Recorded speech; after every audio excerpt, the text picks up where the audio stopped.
people. It's Esri here, and welcome to Dax's Desk, a place where we come together to connect and communicate about all things planning, productivity, organization, and study.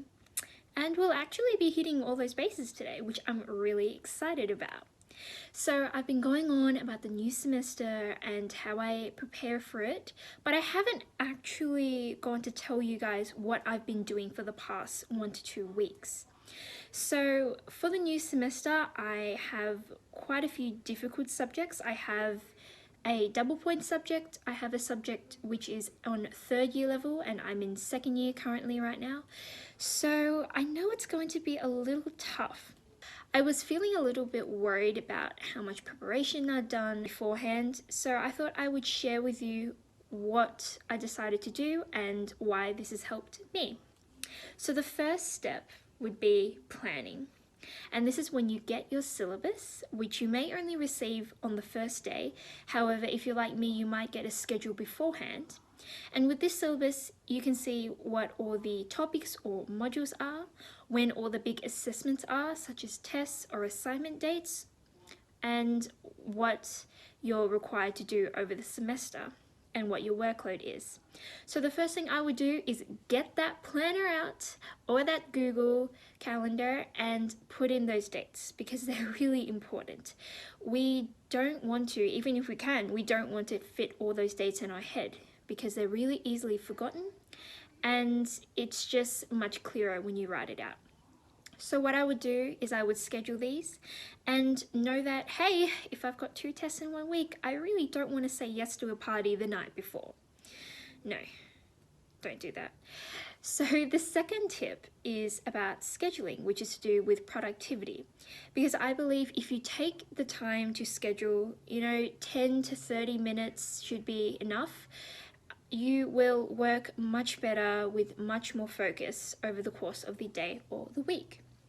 So what I did was I made myself a little ideal dream week sort of schedule, and this shows when my classes are for my timetable, what my other commitments are, such as date night, work, etc. And it really showed me what amount of time I actually had left for recreation or study. So I didn't actually put in the word study in my calendar. I just kept in mind, okay, so Friday's going to be really busy. I'm only going to have maybe 2 hours of study compared to Thursday where I don't go to uni at all. So I can move a lot of my study that I would space out on Friday to Thursday. So I also wrote an ideal study schedule because I'm going to be doing the GAMP site later on in September. I have my spaced repetition schedule going on, which if you don't know about it, it's in the video above. And I just scheduled all those things in to give myself a peace of mind. I love working under a schedule, and even if it changes, it doesn't matter. At least you've got it there, and you'll at least try and stick to it in the first or maybe couple of days. So my third part of my preparation was organization, which is getting your materials together. There is always a scramble to the book room on the first week when people realize that they should have bought the textbook. So there are a lot of ways you can do this. Number one, my favorite, is to figure out that you really don't need a textbook. A lot of subjects will ask you to buy a textbook, and if you just talk to students who did it before you, they'll say, it was used for about 1 lesson and then put away, and it wasn't even on the exam. So that'll save you about $90. My second favorite is when you ask nicely a student who's gone and done the subject before you if they could lend you or just send a PDF file of the book.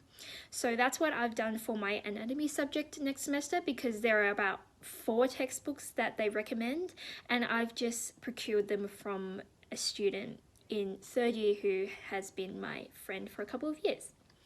So you also need to look at if you can make some resources beforehand. I'm currently making some cue cards from some resources that I found on the learning modules, which are already there. it's 3 days before the semester starts, so I was really happy that I could see some information already there, and I used that information to make my cue cards on Quizlet. So I did a bit of light studying, which is my fourth part of the preparation, and not light reading as in Hermione light reading, but really, just looking at the summary and just trying to gauge how in depth we're going in for anatomy, and what parts of the anatomy we're going to be looking at from start to finish. So I know that we're starting with neurons and the muscular system, and we're ending with the genitourinary system. So yeah, that's it. That's all of my 4 components for preparing for the new semester. Please subscribe and like my video if you enjoy this sort of content. I'll see you next time. Bye.